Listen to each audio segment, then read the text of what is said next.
All right, everybody. Hello. For those that don't know me, my name is Joseph Weber. I have my YouTube channel, three YouTube channels to be exact. And I'll get more in depth with that at the end of the presentation. So, for those that don't know, uh, as a result of me uploading the musicals from high school that I was a part of at Hoover High School, I decided to pose the question pose you guys the thought of what musical am I writing. This has been in the back of my head. I've been working on a script for a musical for this intent, and it is. I'm pleased to announce it is Castlevania: The Nocturne Musical, which is a musical based on the video game series by Konami and the Castlevania Nocturne series on Netflix, uh, written by uh, Clive Eves and Sam and Adam Dietz. Can't remember Clive's last name, but Clive Diddley, I think it is. Dudley, one of the two. But this is the general information, aka web quest for the musical that I'm writing.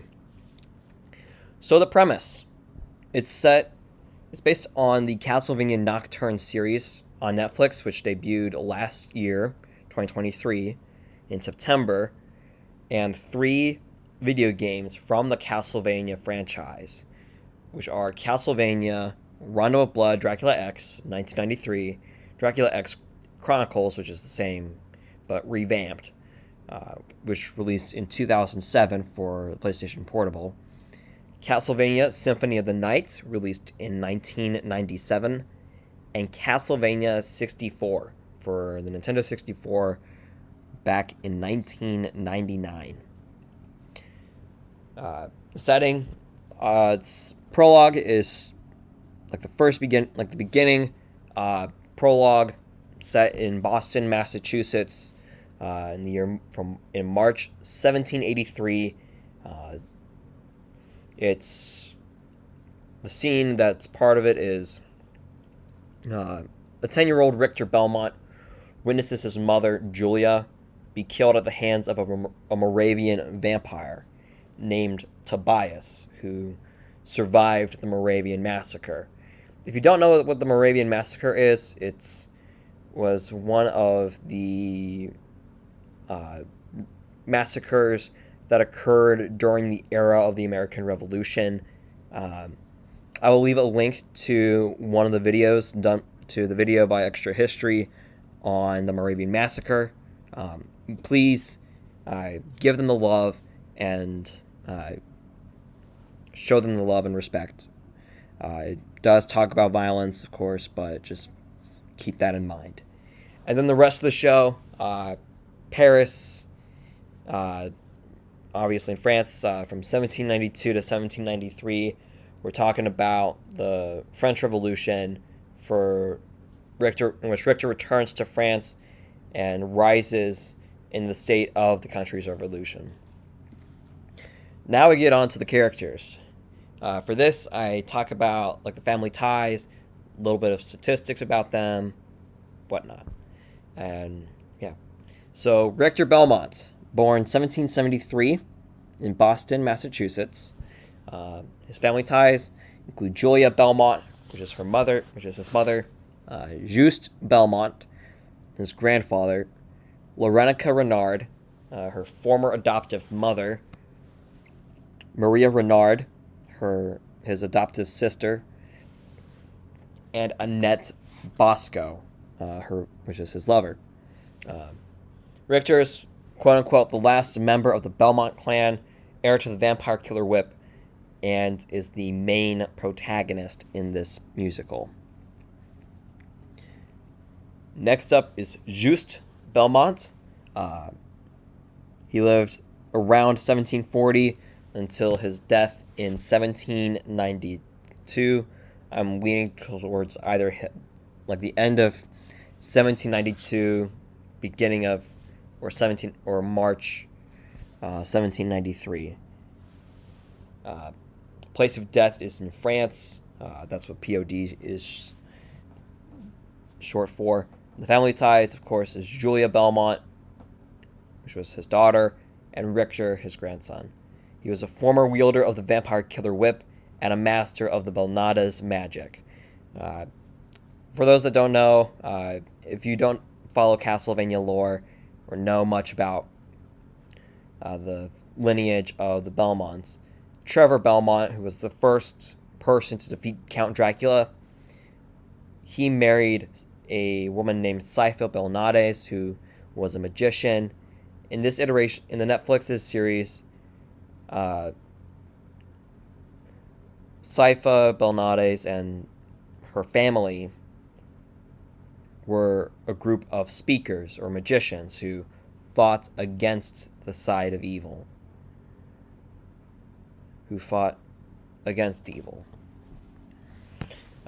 Next up is Julia Belmont.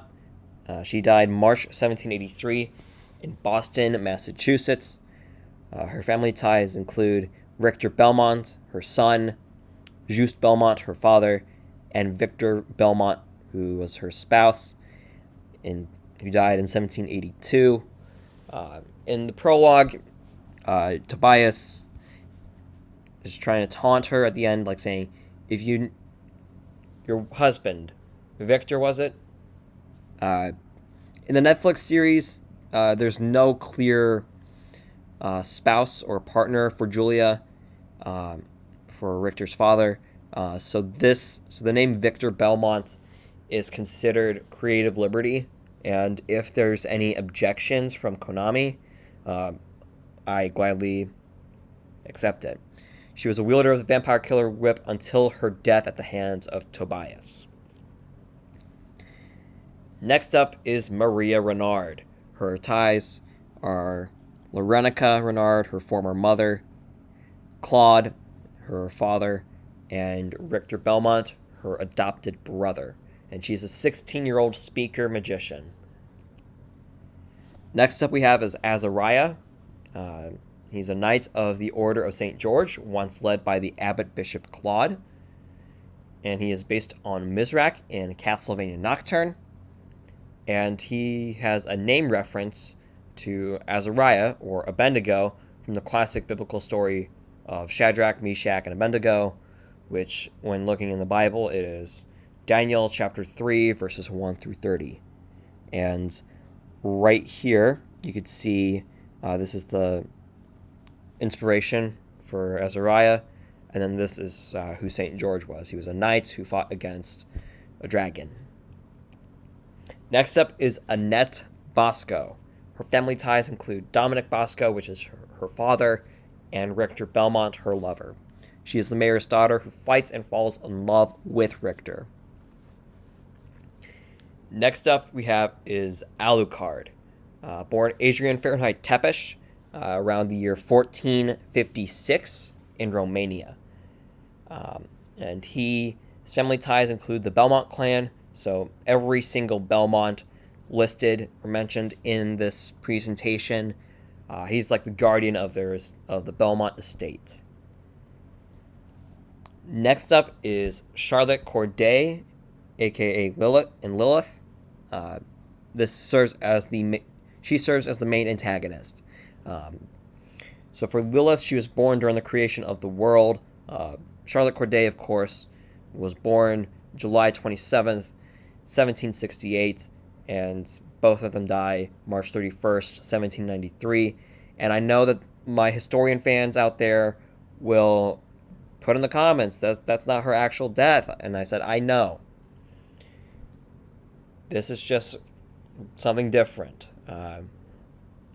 This is just a different approach, but the same, different iteration, but a different fate for Charlotte Corday.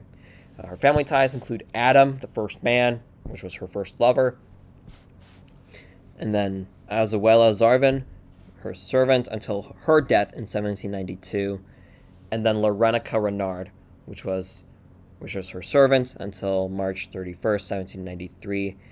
As I said, she's the antagonist, and she's a vampiric sorceress based on Elizabeth Bathory / Sekhmet in Castlevania Nocturne. Next up is Azuela Zarvin. She died in the year 1792 in Paris, France. Her family ties include Charlotte Corday / Lilith, which is her master, dark priests, which are her minions, and Claude, her puppet slave. She is a supporting antagonist and is based on Drolta Zuentes in Castlevania Nocturne, which is this picture right here to the left. Next up is Tobias. He was born in the year 1762 in Janaden, Houghton, Ohio. His first death was occurred in March 8th, 1782 in Janaden as part of the Moravian Massacre, and was resurrected as a vampire that same night. And finally dies March 30th, 1793 in Paris, France. He's a supporting antagonist and is based on the character Olrox in Castlevania Nocturne, which is provided here, which is his attire in Castlevania Nocturne. Olrox is one of the antagonists in the Castlevania franchises. I highly recommend looking him up. Next up is Lorenica Renard. She was born around... she was somewhere born in the 1760s in Russia, and she died March 29th, 1793 in Paris. Her ties include Claude, her former partner, Maria Renard, her former daughter, Charlotte Corday, aka Lilith, her master. She's a former magician from Romania who later becomes a thrall or a servant to Charlotte Corday / Lilith, and is based on Terra in Castlevania Nocturne. Next up is Malice. That's how I'm going to... Malice or Malice, depending on how you want to pronounce it. She was born in 1783 in Paris and dies March 31st, 1793. She's a young female violinist kidnapped by Lilith and her minions to be resurrected as Count Dracula, and it's the name reference and possibly the attire that I'm looking at, and that you guys are looking at right now, is based on Malice from Castlevania 64. So that's the reference from Castlevania 64 that I'm looking at. Next up is Claude. He was born around 1750 and dies March 29th, 1793.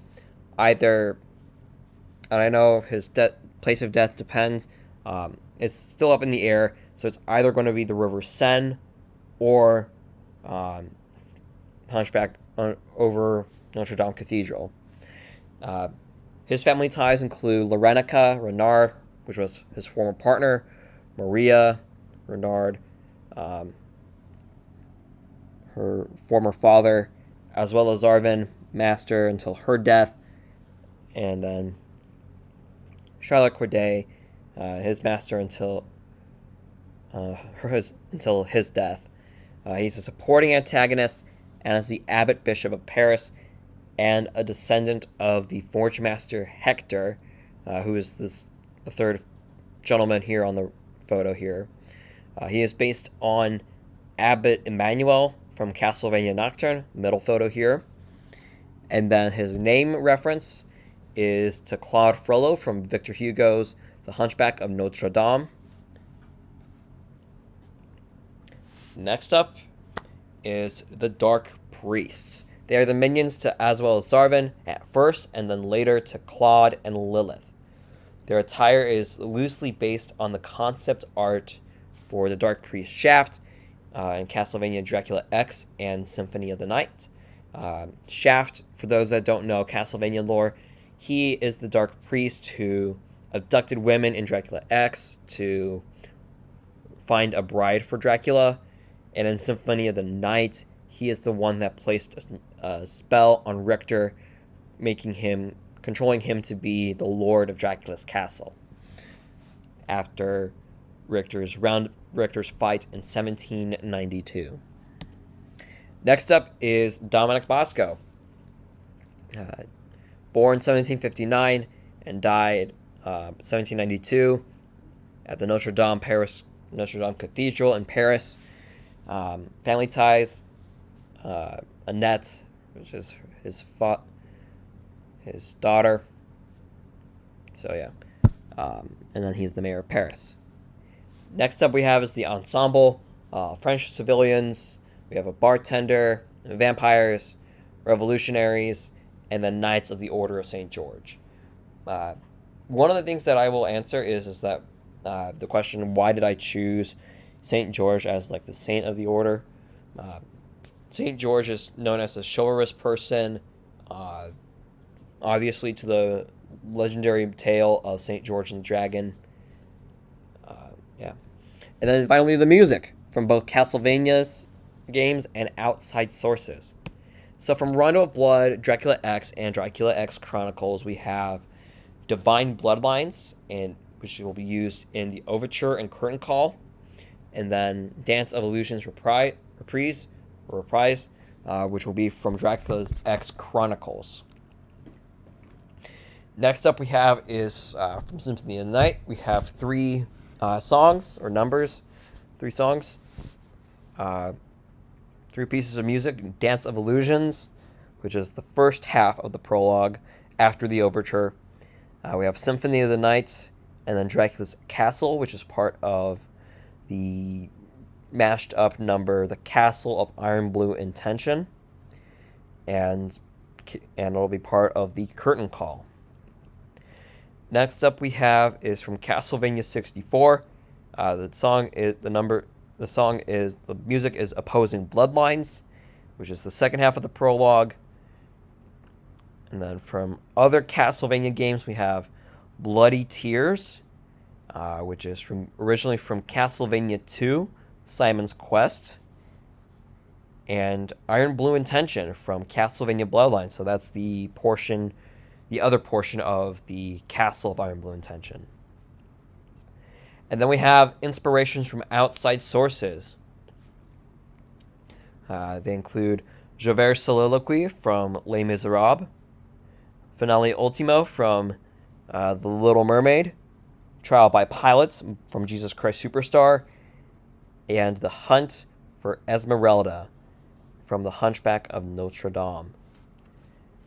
The original music that I'm going to be writing whenever I have a chance include these songs here: The Duty of Renards, The Tavern Confrontation, As Sunset Falls, Dominic and Annette's Arrest, Attack on Notre Dame, The Devil's Deal, White Blood Shaken Oaths, Strike Their Hearts of Belmont's Praise, Wounded Violin, The Transformation, and The Wedding. And then finally, the show layout. So for prologue, this is the layout. So we have the overture as the opening number, and then prologue, Dance of Illusions, and Opposing Bloodlines. The characters you see here include Richter, Julia, and Tobias. Act 1, we have the musical numbers. So this is still arized, but after the Inquisition, Bloody Tears will be in between the Inquisition and Attack on Notre Dame. So that way there's 7. And then finally, for Act 2, we have these numbers here: the White Blood Shaken Oaths, Strike Their Hearts, Wounded Violin, The Transformation, The Castle of Iron Blue Intentions, Claude's Soliloquy, Dance of Illusions, Symphony of the Night, A Wedding Finale, and Curtain Call. All of them include. So for Act 1, the characters include all cast sans Julia Belmont. And then for Act 2, we have the characters include the full cast. If you have any questions about what my thought processes are, please leave them in the comments section down below. I love to hear what you have to say about the concept. Until then, this is Joseph Weber signing off. Take care. Be good to one another.